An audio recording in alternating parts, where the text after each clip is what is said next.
Something shifted the moment people stopped seeing politics and started feeling unease in their bones, not because of a speech or a headline, but because the noise no longer explained the fear. You could feel it in conversations, at work, in churches and families, the sense that the story everyone had been told was no longer holding together. People kept arguing about leaders, parties, elections, but the ground underneath all of it was already cracking. That is where this story begins. Not with a man winning or losing power, but with a system reaching the end of its borrowed time. When power starts shouting instead of persuading, it is not strength you are hearing, it is panic. And panic always means something deeper is being exposed. Most people watch the surface, they will see chaos, another cycle, another round of anger and relief, switching places. But beneath that surface, there is a pattern that has been repeating for thousands of years, long before modern nations, long before borders and ballots. Scripture does not describe history as random.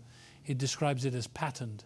Seasons of building, seasons of abusing power, seasons where injustice piles up quietly until suddenly it does not pile anymore. It spills. That spilling always feels sudden to the people living through it, even though it has been counting time for generations. God keeps time differently than empires do. Empires count profit, growth, comfort, stability. God counts blood cries, broken covenants, and stolen dignity. There is a reason ancient texts speak in numbers and cycles, not to turn faith into math, but to remind people that oppression has a shelf life. In Genesis, God tells Abraham that his descendants will be strangers in a land not their own, enslaved and mistreated for 400 years. And then deliverance comes. That was not just a history lesson. It was a pattern, a warning to every system that thinks it can build forever on stolen lives. 400 years is not a magical number. It is a limit, a line drawn by a God who sees what power hides. When that line is crossed, things do not return to normal. They unravel. This is why moments like these feel heavy, even if you cannot name why. The anxiety is not only political, it is moral, it is spiritual.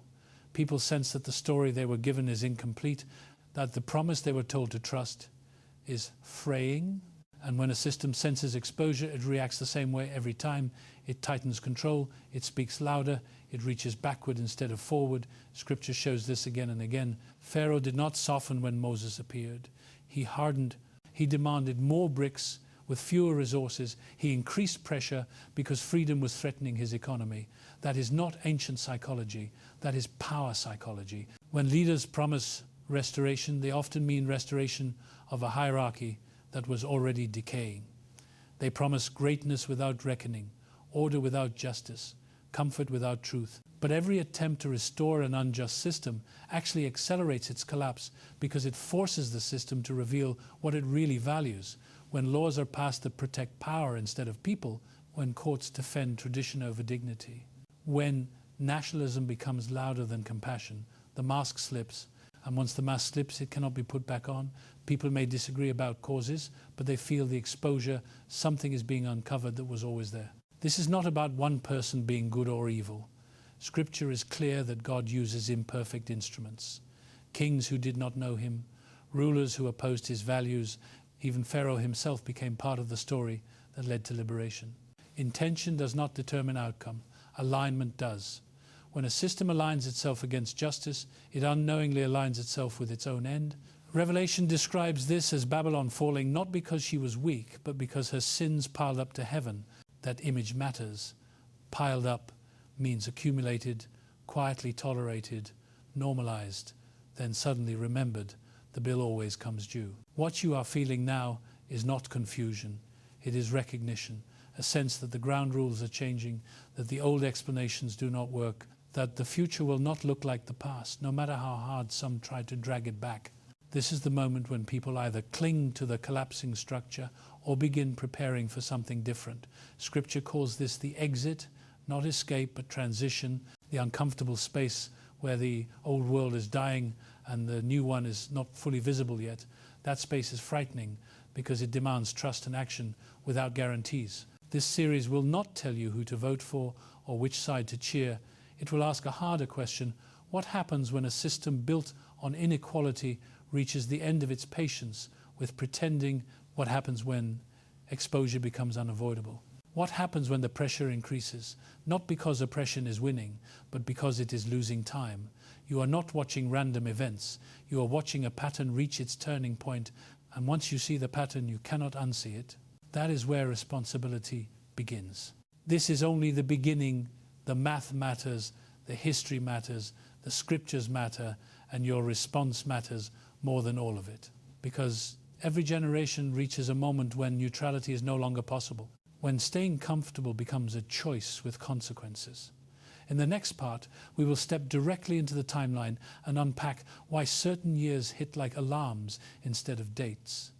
Before we move forward, take a breath, pay attention to what you feel rather than what you argue. Awareness always comes before movement, and movement is coming. The timeline matters because without it, everything feels like noise. Dates look random until you place them on a line and step back. Then suddenly you see rhythm instead of chaos. This is where most people stop thinking, because counting feels uncomfortable. It forces you to admit that history is not drifting but moving, that events respond to pressure accumulated over time, not moods of the moment. Start here, 1619, not as a trivia fact but as a foundation stone. The year 20 Africans were brought to Virginia and sold as property. Not immigrants, not workers, property. That moment did not just start a labor system, it started a world view, a hierarchy that decided who was human enough to own land and who was human enough to be owned. Everything that followed grew out of that soil. Now take that year and add 400, not symbolically, literally, because scripture is precise when it needs to be. Genesis 15 says, strangers in a land not their own, enslaved and mistreated 400 years, then deliverance, not 399, not 401, 400, a full measure. When a cup is filled, it spills, not because someone tips it, but because it cannot hold any more. When that math lands you in 2019, something important happens.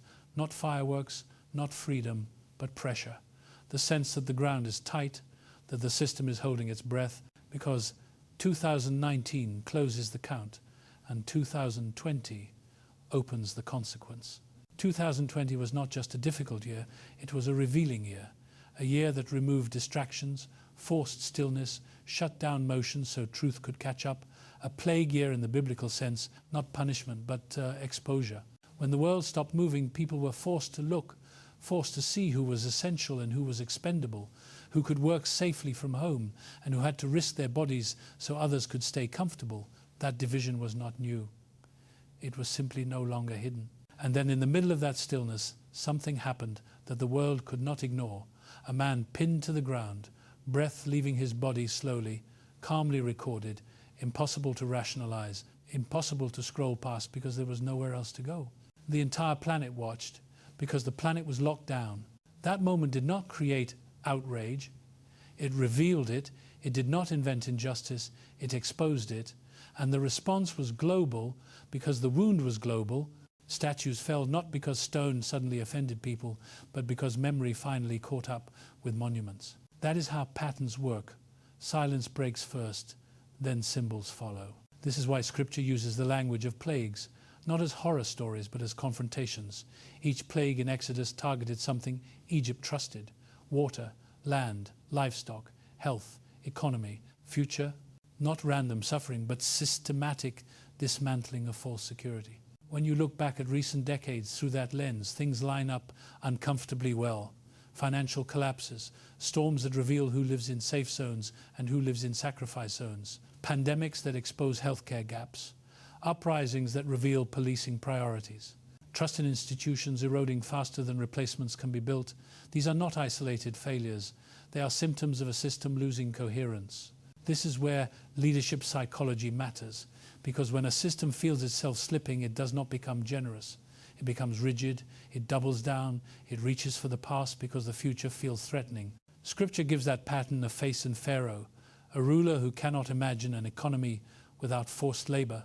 So when freedom is demanded, his response is not negotiation, but escalation.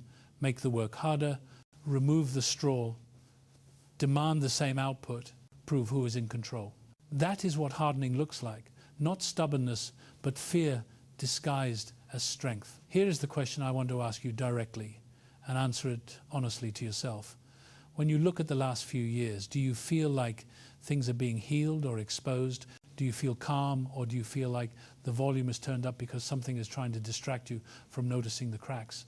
And if you are feeling that tension right now, it means you are paying attention. Thank you for staying with this seriously.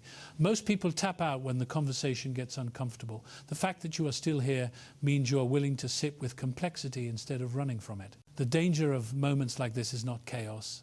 It is misinterpretation. Thinking the exposure is the end instead of the transition. Thinking the noise means collapse without purpose, but Scripture never frames unraveling as meaningless. It frames it as necessary. When Babylon falls in Revelation, it is not sudden to heaven. It is sudden to merchants. To those who benefited from the system and thought it would last forever, they cry not because injustice ends, but because profit does, that detail matters. Because it tells you who mourns collapse and who is quietly relieved by it. You are living in the space where two reactions coexist: panic from those losing control and clarity from those who were never meant to survive under that control in the first place. This is why numbers feel heavy right now, why timelines matter, because they remind you that endurance was not pointless, that suffering was not invisible, that someone was counting even when victims were told to forget. The math does not free anyone by itself, but it tells you when to stop waiting for permission, when to stop assuming things will go back to normal, because normal was the problem. From this point forward, the pressure increases, not because evil is winning, but because time is up. When you squeeze the end of a tube, the contents rush out faster, exposure accelerates, choices sharpen, neutrality becomes harder to maintain. In the next part, we're going to look closely at what happens when power tries to hold together something that is already fractured, why control increases as legitimacy decreases, and how to recognize the difference so you do not confuse noise with strength. If this part connected with you, take a moment and reflect on where you were during those years. What changed in you? What you can no longer unsee? That awareness is not accidental. It is preparation, and thank you again for being present in this conversation. Your attention matters more than you realize. Power always reveals itself most clearly when it feels cornered, not when it is confident, but when it senses that its grip is slipping. That is when it gets louder, harsher, more theatrical. This is why understanding the Pharaoh pattern matters so much right now. In Exodus, when Moses first confronts Pharaoh, nothing improves for the people. Things get worse. Straw is removed. Quotas stay the same. Exhaustion increases. And that moment confuses people who expect deliverance to feel like relief immediately. But Scripture is honest. The first sign of freedom is often intensified pressure. Not because liberation failed, but because the system is panicking. Pharaoh does not suddenly become cruel. He reveals the cruelty that was already there. The difference is that now it is visible. This is how you should read moments when leaders promise order but deliver chaos, when policies claim to protect but end up exposing fear, when nationalism spikes not from confidence but from anxiety about losing relevance. Power that is secure does not need to shout its identity. Power that is fading does. This is why history shows the same rhythm again and again.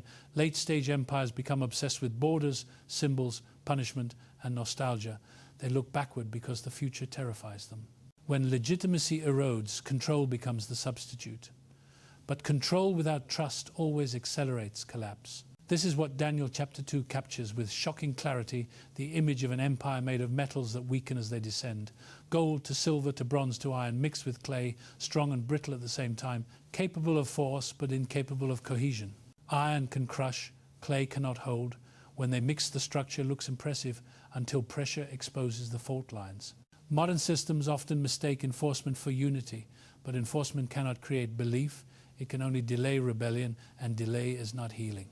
This is why when leaders stack courts, roll back protections, centralize authority, and punish dissent, it is not a sign of dominance. It is a sign of insecurity. They are trying to freeze a moment that has already passed. Scripture shows that when Pharaoh chases the Israelites to the water, he believes he has trapped them, army behind, sea in front. But what he does not realize is that he is driving his own forces into a situation where his strength becomes useless. Chariots do not matter in mud and water. Numbers do not matter when the terrain shifts. That is the danger of relying on old tools in a new season. What once guaranteed control becomes the instrument of downfall. You can see this dynamic playing out in real time when institutions cling to outdated narratives, when force replaces persuasion, when propaganda replaces moral authority, when people are told to obey instead of being given reasons to believe. The more this happens, the clearer the exposure becomes.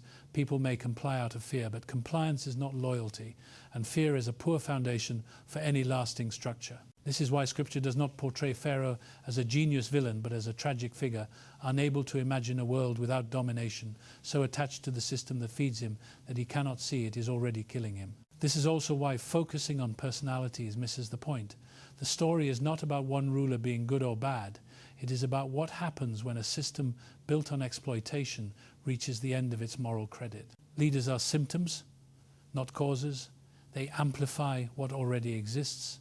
When someone says the quiet parts out loud, it feels shocking, but it also removes plausible deniability. It forces people to confront what they were asked to ignore. That is exposure, and exposure is destabilizing because it strips away the comforting myth that the system just needs tweaking. Once you see the machinery, you cannot unsee it.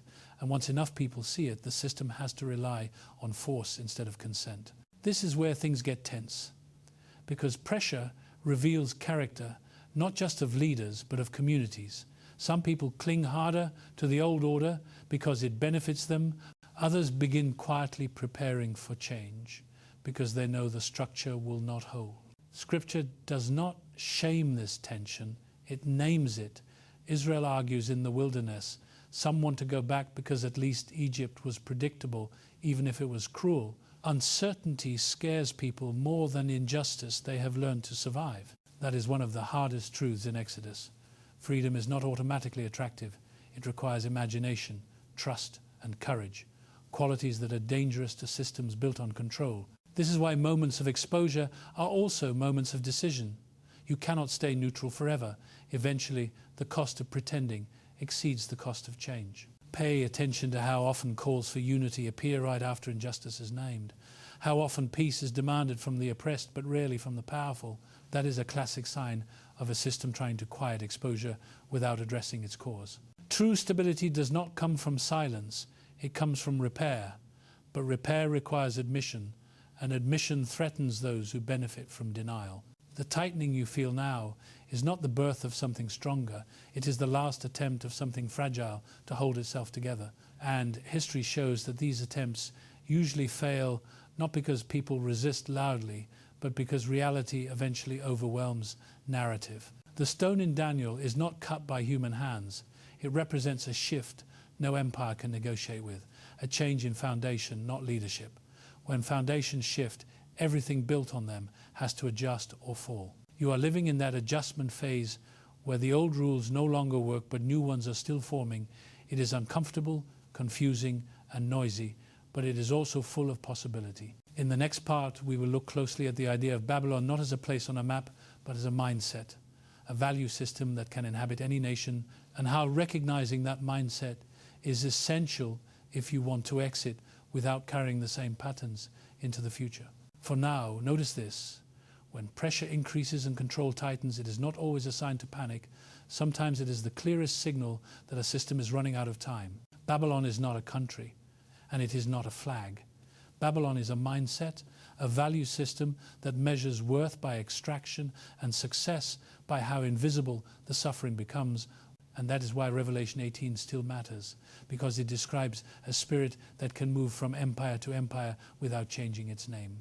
Babylon believes comfort is proof of righteousness, that wealth equals blessing, that power proves moral authority, and that anyone crushed along the way must have deserved it or been necessary collateral. This mindset thrives when people stop asking where their comfort comes from, when supply chains become abstract, when labor is hidden, when pain is outsourced far enough away that it no longer interrupts daily life. Babylon teaches people to enjoy the benefits without touching the costs, to praise stability while ignoring who paid for it. Scripture says Babylon falls not because she is attacked, but because she is exposed. Her sins pile up to heaven, meaning the evidence accumulates until denial collapses under its own weight.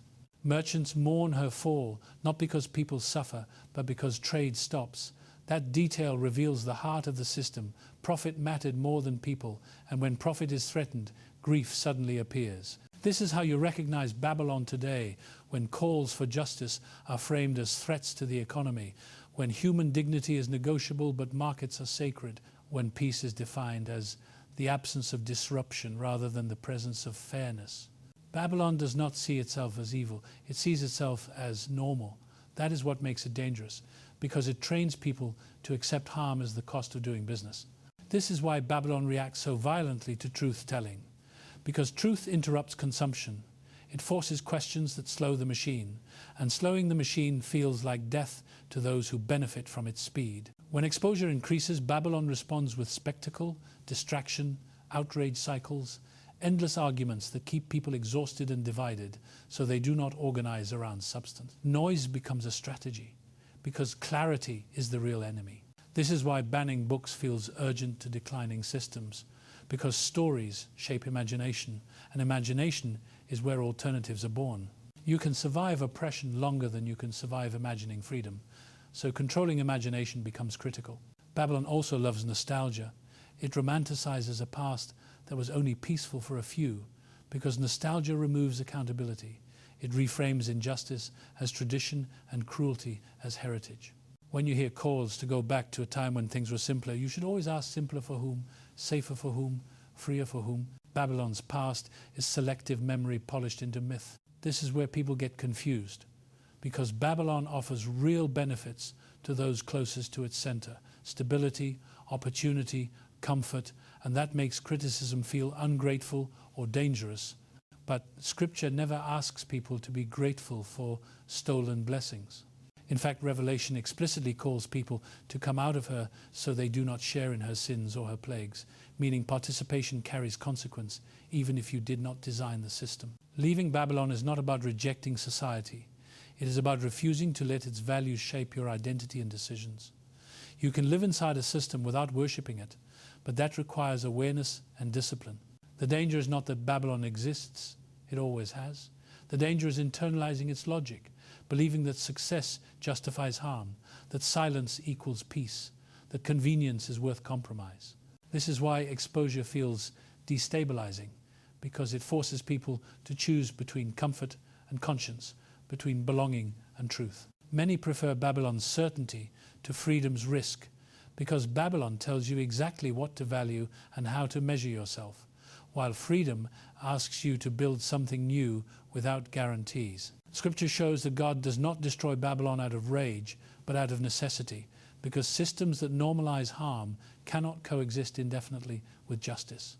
The fall is not revenge, it is cleanup. When you understand Babylon as a mindset, you stop being surprised when it shows up in different political parties, institutions, even religious spaces, because it attaches itself to power wherever power forgets accountability.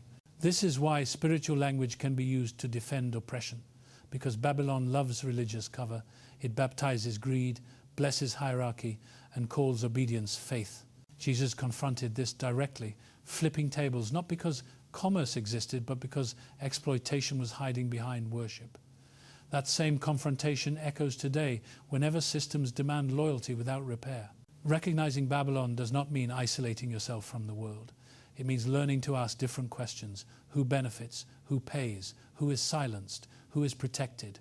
What is being normalized? When those questions are discouraged, you are likely close to Babylon's center. The exposure happening now is not meant to leave people cynical.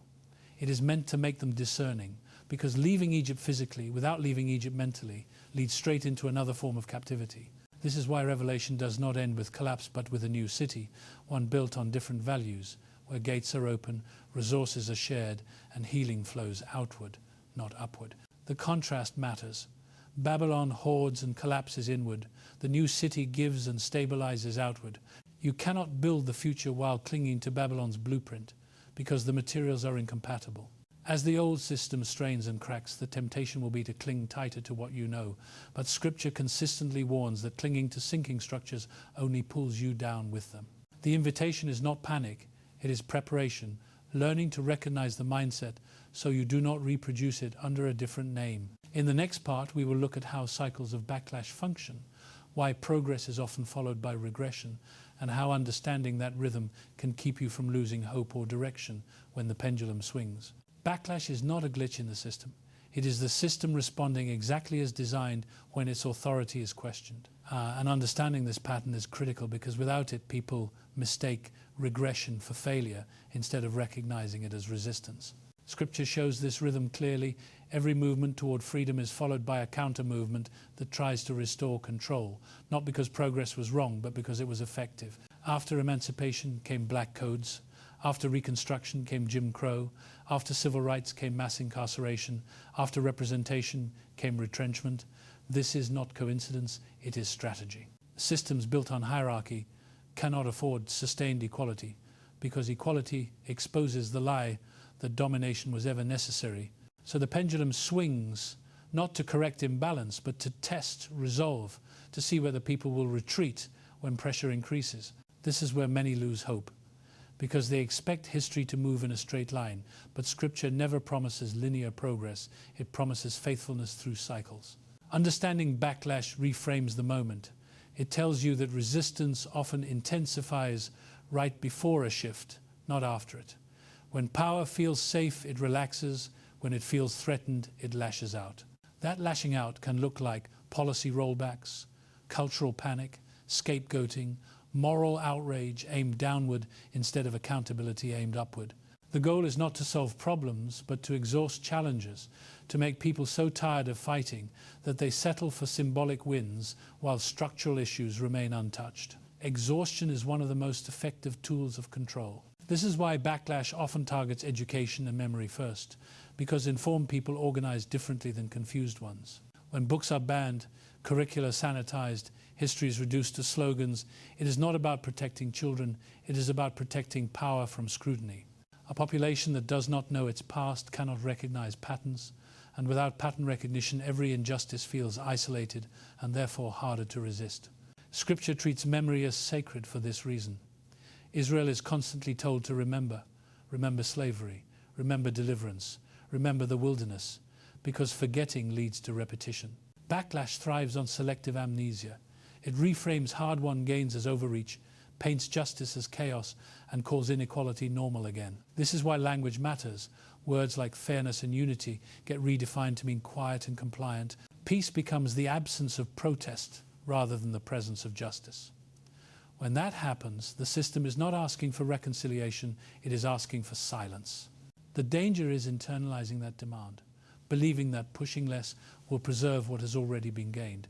But history shows the opposite. Concessions invite further demands because they signal fear. Scripture does not encourage reckless confrontation, but it also does not encourage retreat into denial. There is a difference between patience and paralysis. Patience trusts timing, paralysis avoids action. Backlash exploits that confusion, telling people to wait while quietly undoing protections behind closed doors. This is why understanding cycles protects your mental health, because it keeps you from interpreting setbacks as personal failure or divine abandonment. The Israelites experienced this repeatedly. Moments of hope followed by disappointment, promises delayed, paths blocked, yet Scripture insists that delay is not denial and resistance is not reversal. The wilderness exists not because God forgot, but because transformation takes time, and time reveals who is committed to change and who only like the idea of it.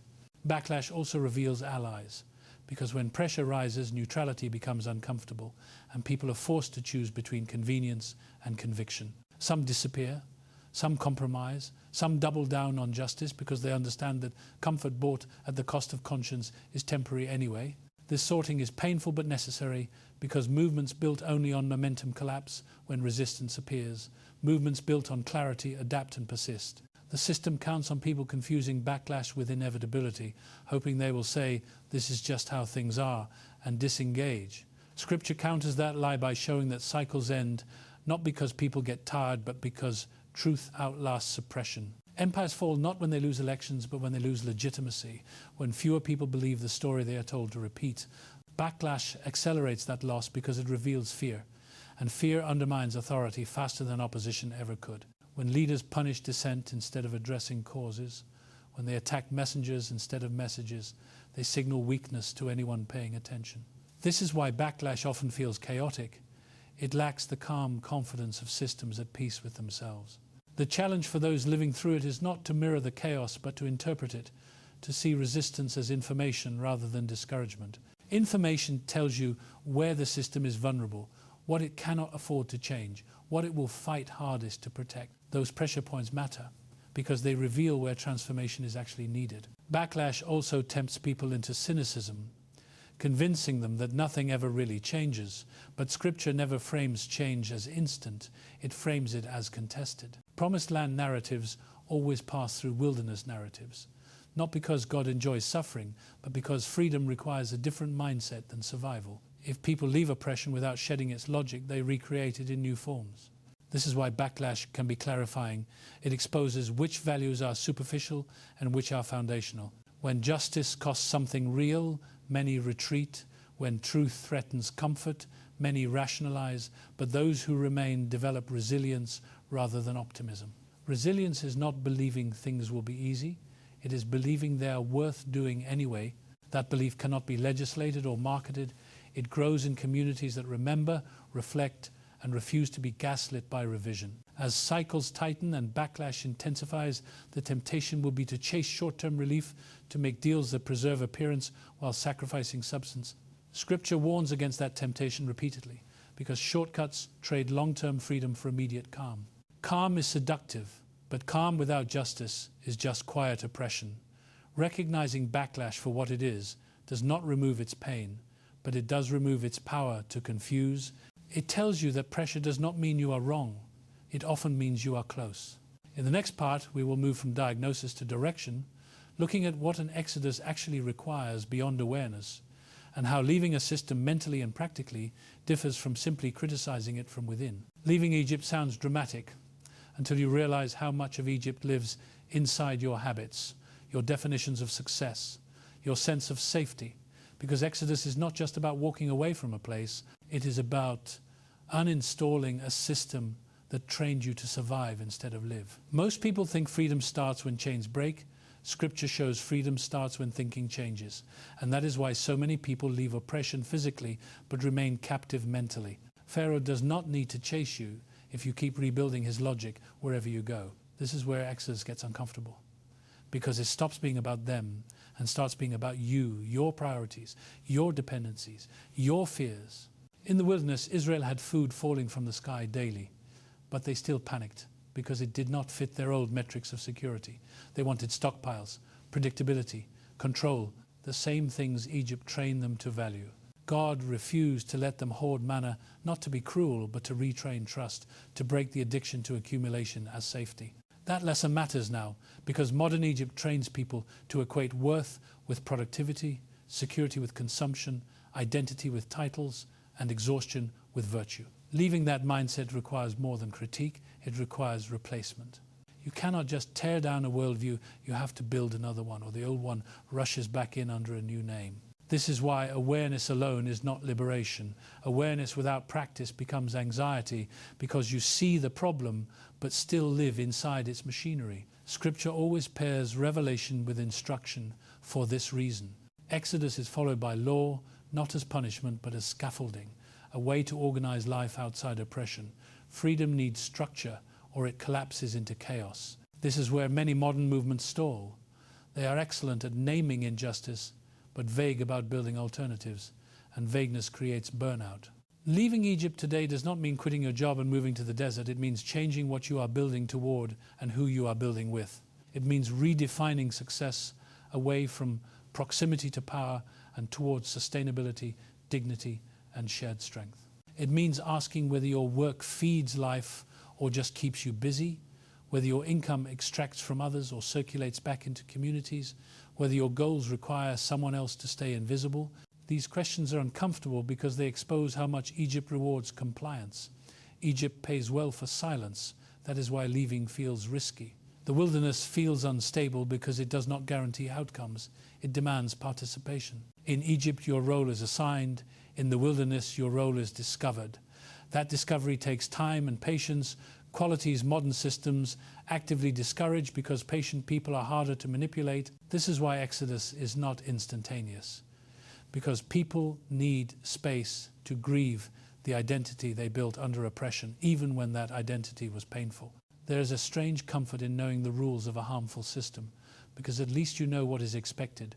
Freedom removes that clarity and replaces it with responsibility.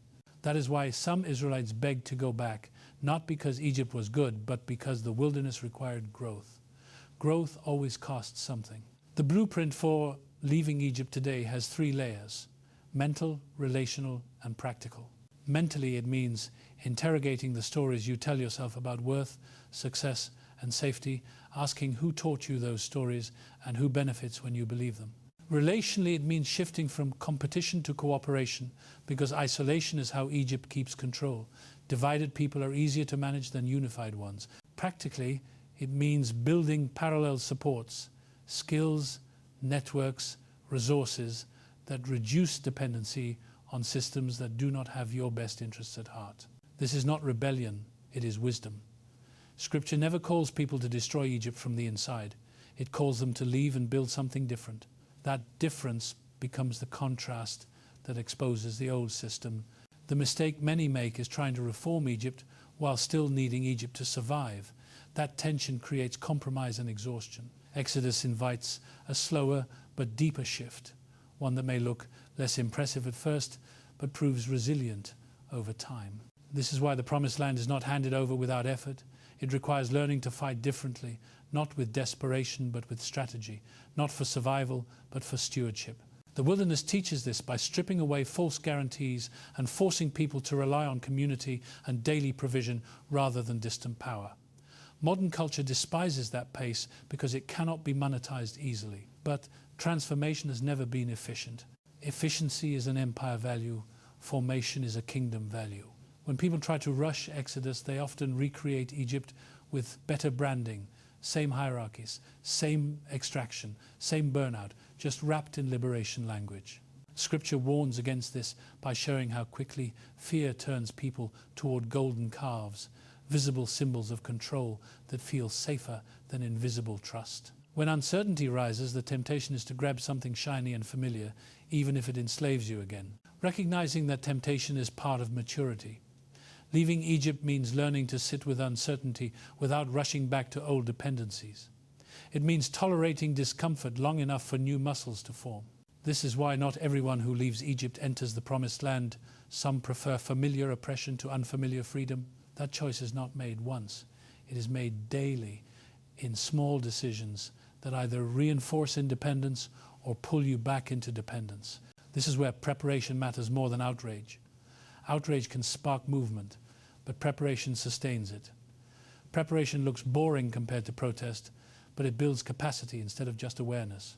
It asks what skills you need, what relationships you should strengthen, what consumption patterns you need to change, what fears you need to face. These are not glamorous questions, but they determine whether freedom lasts. The system you are leaving will not disappear quietly. It will follow, chase, legislate, threaten, entice, because it cannot imagine itself without you feeding it.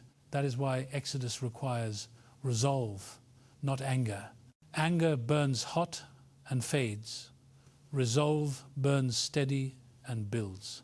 In the next part, we will talk about what happens after the sea splits, why wilderness seasons are dangerous, not because of enemies, but because of internal doubt, and how to avoid becoming a generation that leaves oppression but never steps into inheritance. The wilderness is where most people get lost, not because they are attacked, but because they doubt themselves. And that doubt is more dangerous than any external enemy, because it quietly convinces people to abandon what they already survived to reach. Scripture is clear that after the sea split and the chains were gone, the real battle moved inward. Fear did not disappear with freedom, it changed shape. In Egypt, fear was obvious, whips and quotas and surveillance.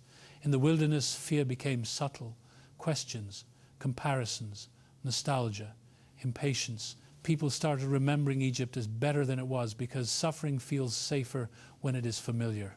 This is how captivity persists after escape, not through force, but through memory distortion. When uncertainty lasts longer than expected, people begin to romanticize what nearly destroyed them. They forget the cost and remember the predictability, and that is when progress stalls. Numbers 14 describes this moment with brutal honesty. The people stand on the edge of the promised land. They can see it, they can touch it. Yet they send spies who come back focused on giants instead of abundance, walls instead of promise.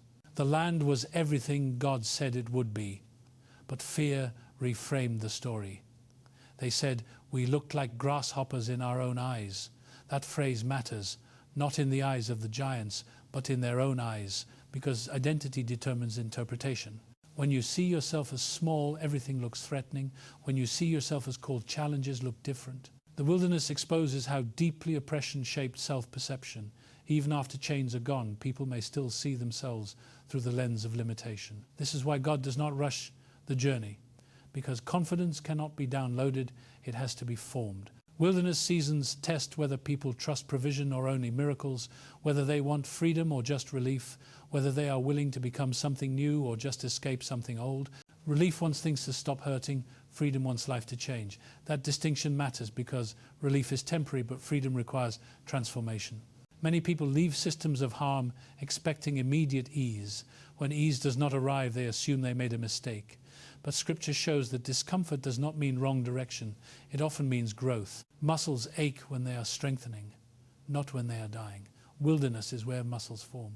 This is also where leadership shifts. Moses cannot take the people into the land. Joshua must lead, not because Moses failed, but because different seasons require different skills. Moses was formed to confront Pharaoh. Joshua was formed to build a future. Confronting oppression and constructing something new are not the same task. This is why clinging to old leadership models can stall progress. Strategies that worked for protest do not always work for building, and movements must adapt or fracture. The wilderness demands patience and planning rather than urgency and reaction, which frustrates people who are used to constant adrenaline. Egypt kept people busy, exhausted, distracted. The wilderness forces stillness and reflection, and that silence can be unsettling because it brings unresolved fears to the surface. Many people prefer noise to introspection because noise keeps them from asking hard questions about direction and purpose. This is where internal conflict becomes the main obstacle. Arguments within the community intensify, frustration turns inward, blame replaces vision. Scripture does not hide this. It records complaints, divisions, rebellions, because honesty is part of formation. God does not abandon the people for struggling, but He does set boundaries. There are consequences for choosing fear over trust repeatedly, not as punishment but as reality. A generation shaped entirely by survival struggles to steward abundance, so time becomes the teacher. This is one of the hardest truths to accept. Some seasons require patience, not because God is slow, but because people need to grow into what they are being given. Rushing that process often leads to recreating old hierarchies in new spaces, oppression wearing a different uniform. This is why the wilderness matters for modern transitions. When systems collapse, there is a rush to replace them quickly. But speed without formation leads to fragile outcomes. Sustainable change takes longer because it addresses root assumptions, not just surface structures. The danger of the wilderness is cynicism, the belief that because progress is slow, it is not happening. But Scripture counters cynicism with daily provision. Manna may not feel impressive, but it is faithful. It sustains life even when the destination feels distant. Learning to appreciate provision without permanence is part of maturity. Not every season is meant to last, but every season is meant to teach. The wilderness also reveals motives. Some people followed for freedom, others followed for benefits. When benefits fluctuate, commitment is tested. That testing is not meant to shame, but to clarify who is ready to steward the future. The promised land is not a reward for endurance. It is a responsibility that requires courage, cooperation, and trust. Entering it means confronting new challenges, not resting from all effort. Those who expect freedom to mean ease often freeze at that threshold, preferring the familiar hardship of the wilderness to the unknown responsibility of inheritance. This is why Scripture warns repeatedly, do not harden your hearts, because hardness is what keeps people circling instead of crossing. The wilderness ends not when circumstances change, but when perspective does. When people stop seeing obstacles as signs to retreat and start seeing them as invitations to step forward. In the next part, we will talk about what it means to cross into something new without carrying old chains, how communities can prepare for inheritance instead of just escape, and why the choices made in uncertain seasons shape generations long after the crisis fades. Crossing into inheritance is not about arrival, it is about alignment. Because what people build after crisis determines whether freedom stabilizes or fractures. And this is where many transitions fail quietly. Scripture shows that after years in the wilderness, the people did not just walk into abundance. They had to learn new ways of organizing life, new forms of leadership, new relationships to land resources and responsibility. Inheritance requires stewardship, not just survival instincts, and survival instincts can sabotage abundance if they are not retrained. People who lived under extraction learn to take what they can while they can, but that logic destroys shared futures. This is why preparation matters more than passion at this stage. Passion can open doors, but preparation keeps them open. Joshua leads differently than Moses because the task is different. Moses confronted power, Joshua coordinates people. One breaks chains, the other builds systems, and confusing those roles leads to frustration. Many communities are excellent at naming injustice, but struggle to build sustainable alternatives because building requires patience, compromise, planning, and accountability. Skills oppression deliberately starves. Egypt does not want skilled builders. It wants compliant labor. So leaving Egypt means recovering the capacity to imagine and execute long-term plans together. This is where internal discipline becomes as important as external resistance. Scripture emphasizes boundaries, rhythms, shared responsibility, not to control people, but to protect the fragile beginnings of something new. Without boundaries, freedom collapses into chaos, and chaos invites people back into authoritarian comfort. That is the trap many transitions fall into. They reject oppression, but recreate it through disorder, then mistake control for stability. True stability grows from trust, and trust grows from consistency, fairness, and transparency. Values that feel slow in a culture addicted to speed. Building inheritance requires resisting the urge to replicate what you escaped just because it feels familiar. That temptation is strong because old systems offer shortcuts. They promise quick wins if you compromise values, but those shortcuts carry the same cost you already paid. Scripture repeatedly warns against covenants with systems that exploit because those agreements bind future generations to present convenience. Inheritance is generational by definition. It considers not just what works now, but what endures. This is why Exodus language always points forward to children and grandchildren. The goal is not personal comfort, but communal continuity. Modern transitions often fail because they center individual success instead of shared resilience. When freedom becomes another competition, it reproduces inequality under a new banner. Inheritance thinking asks different questions. How do we distribute opportunity? How do we resolve conflict without domination? How do we care for the vulnerable without turning care into control? How do we create economies that circulate value instead of extracting it?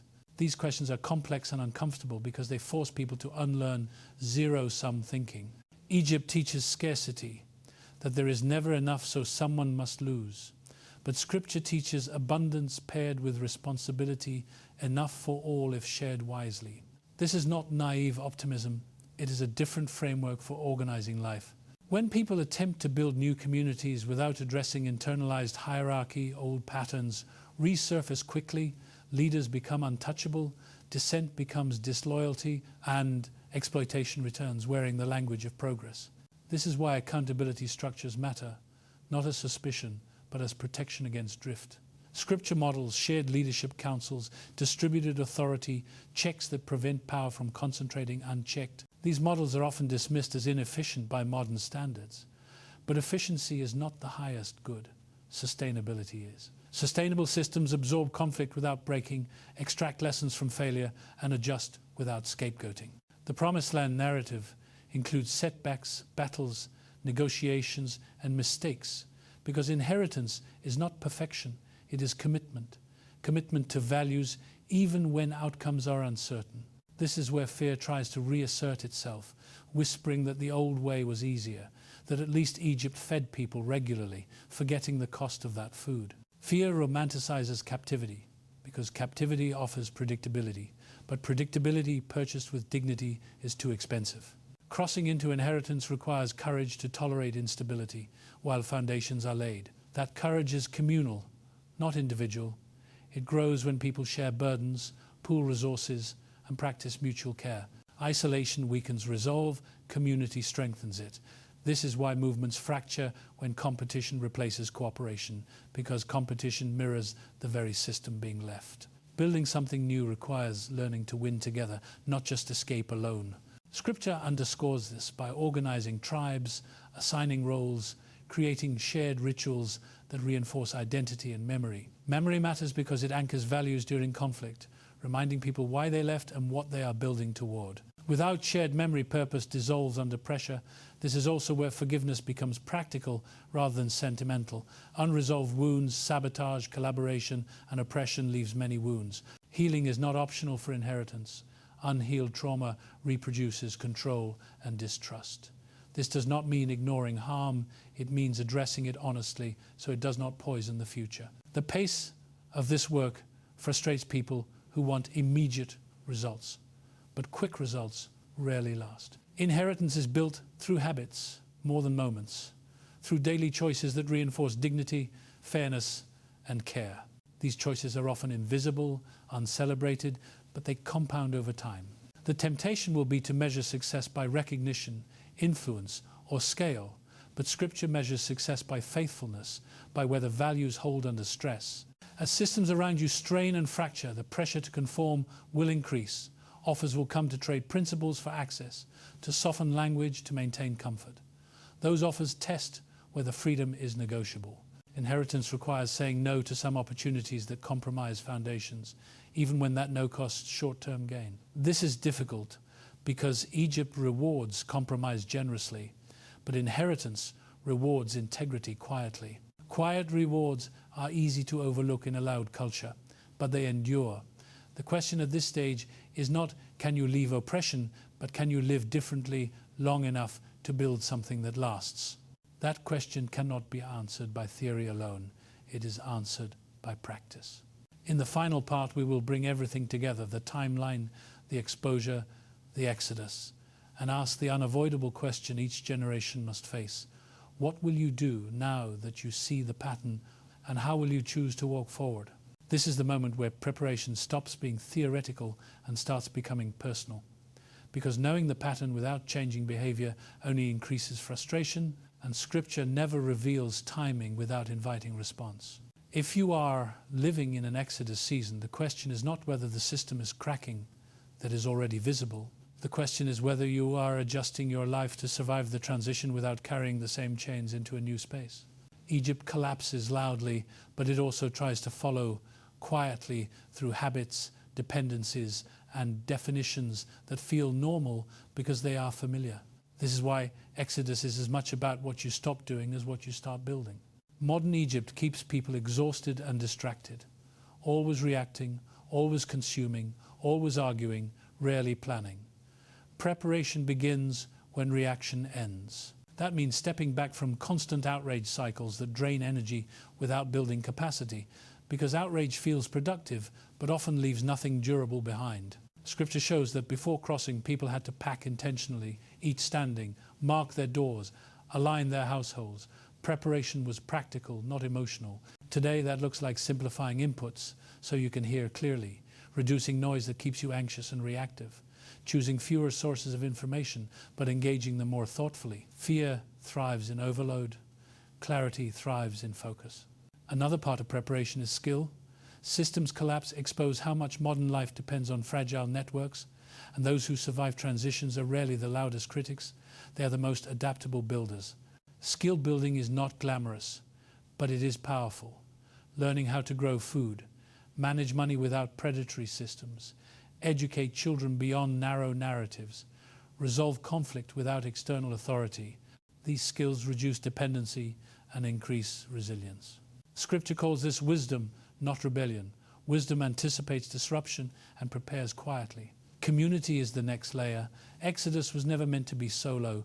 Isolation is how people get picked off by fear and fatigue. Egypt trains individualism because isolated people are easier to manage. But freedom requires cooperation, shared resources, shared responsibility, shared vision. This does not mean uniformity. It means alignment around values rather than personalities.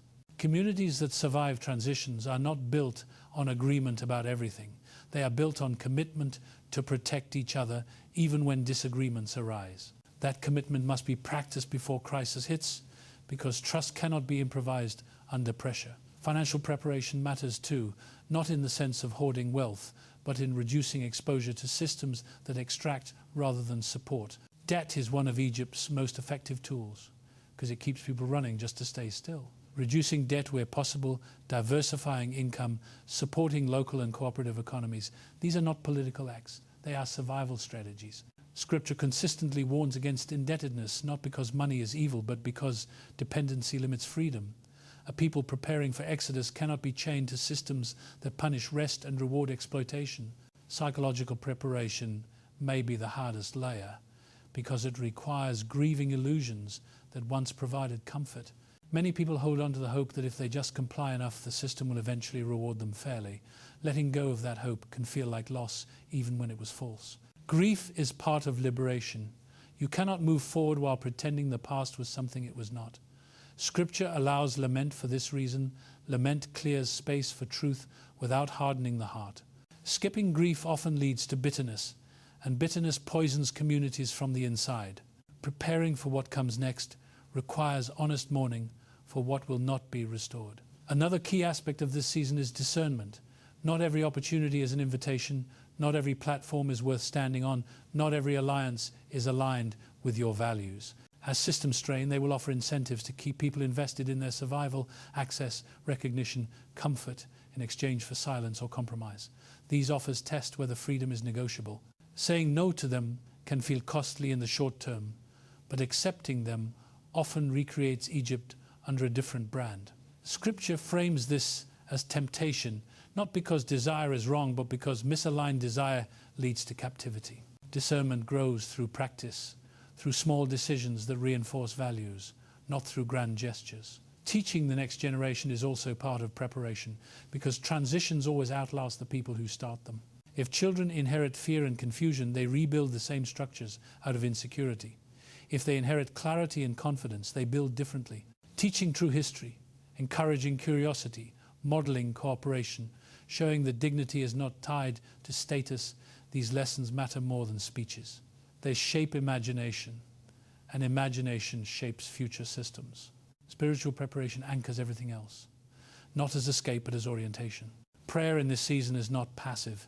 It is clarifying, asking for wisdom, timing, courage, humility, not just outcomes. Scripture shows leaders praying before decisions, not after, seeking alignment rather than validation.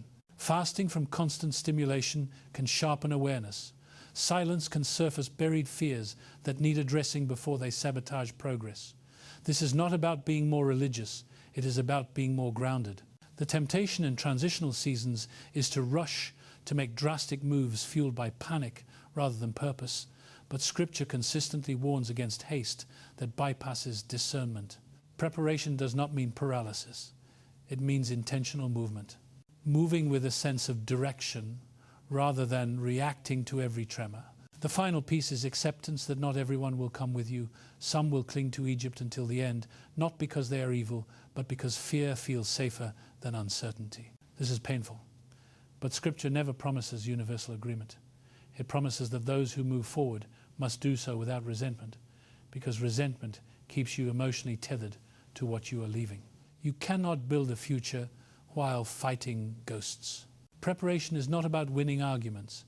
It is about building capacity to live differently, regardless of who agrees.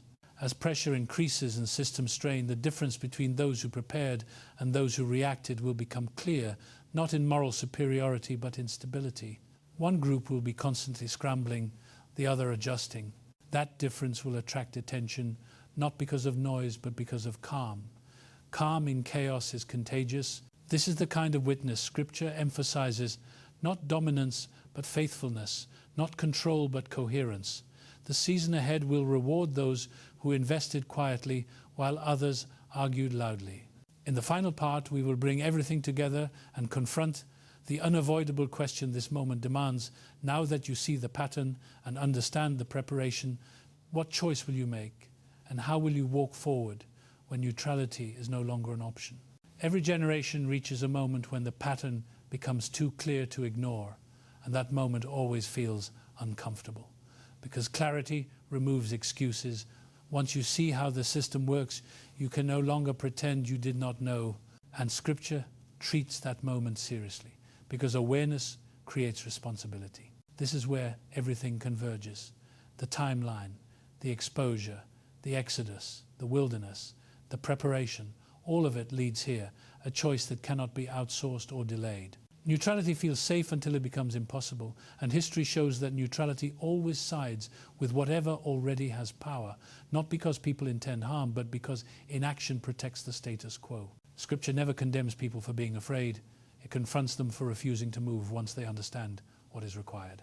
The Israelites standing at the edge of the promised land were not ignorant. They were informed. They knew the promise. They knew the risks, and they chose fear anyway, not because the giants were imaginary, but because they believed the giants were more real than God. That is the danger of this moment. Not that challenges exist, but that fear will be treated as wisdom. Fear dresses itself up as caution, as realism, as maturity, but Scripture exposes fear by its fruit. It keeps people circling familiar ground while convincing them they are being prudent. Wisdom moves forward with humility.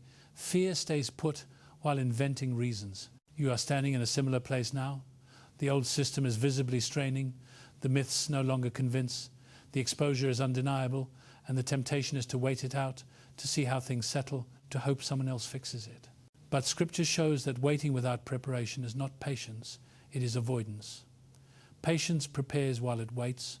Avoidance hopes circumstances change without demanding anything of you. This is why moments like this divide people not by ideology but by courage. Some will step into uncertainty because they trust that obedience matters more than outcomes. Others will cling to familiarity because uncertainty feels like loss, even when familiarity is killing them slowly. The tragedy is not that some people choose safety, it is that safety often proves temporary while courage builds something that lasts. The Promised Land narrative does not end with everyone celebrating. It ends with responsibility, with learning how to govern themselves differently, how to steward abundance without recreating exploitation, how to live without Pharaoh defining their worth.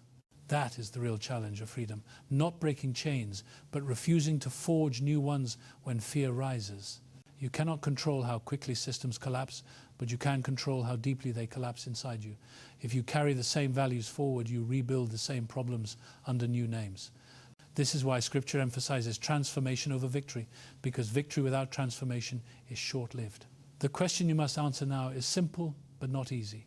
Will you build your life around what is fading or around what is forming? Will you invest your energy in defending a story that no longer holds, or in creating practices that reflect the world you want to live in? This does not require perfection, it requires direction. Small choices compound, where you put your attention, who you trust, what you consume, how you measure success, how you treat people when no one is watching. These choices shape the future more than any headline. The coming years will reward clarity and punish confusion, not out of cruelty but out of reality. Systems that lack coherence fracture under pressure. Those who prepared will not be untouched by difficulty, but they will be oriented. They will know why they are doing what they are doing, even when outcomes are uncertain. That orientation is priceless when narratives collapse. This is why Scripture repeatedly tells people to choose life, not comfort, not convenience, life, which includes risk, growth, and responsibility. Choosing life does not mean abandoning society. It means refusing to let unjust systems define your humanity. It means building where you can, supporting what heals, withdrawing from what corrodes, even when that withdrawal costs you status or ease. The invitation of this moment is not to panic, but to align your values with your actions, your hopes with your habits, your faith with your courage. Some of you feel this deeply because you can sense the shift. You know something is ending, even if you cannot articulate what is beginning. That sense is not imagination, it is discernment, and discernment is meant to lead to movement. If you have followed this entire journey, it means something in you is already responding, already adjusting, already questioning what you once accepted without thought. Do not silence that impulse. Do not rush it either. Tend it, nurture it. Let it guide you into intentional choices rather than reactive ones. This is not about winning arguments or proving others wrong. It is about living in a way that makes sense when the old explanations fail. The future will belong to those who can cooperate without coercion, adapt without losing integrity, and build without replicating harm. That future is not guaranteed, it is cultivated. If this series has resonated with you, if it has helped you see patterns you could not name before, take a moment now and acknowledge that shift. Name it, write it down, speak it, because clarity fades when ignored. Share this with someone who feels unsettled, but cannot explain why. Sometimes hearing the pattern named is enough to release people from confusion. Stay connected, not because of loyalty to a channel, but because learning in community strengthens resolve, isolation weakens it. And now, take a breath and ground yourself, because awareness without grounding becomes anxiety. Let us close with intention. God of truth and justice, give us clarity without arrogance, courage without recklessness, patience without paralysis. Help us see what is ending without fear and what is beginning without illusion. Free us from nostalgia that blinds and cynicism that hardens. Teach us to build lives that reflect dignity, fairness, and care, not just for ourselves, but for those who come after us. Give us wisdom to know when to speak and when to act, when to wait and when to move, and strength to choose life even when it costs us comfort. Align our hearts with what endures and loosen our grip on what is fading, so that when the dust settles, we are not standing on rubble, but participating in renewal. Amen.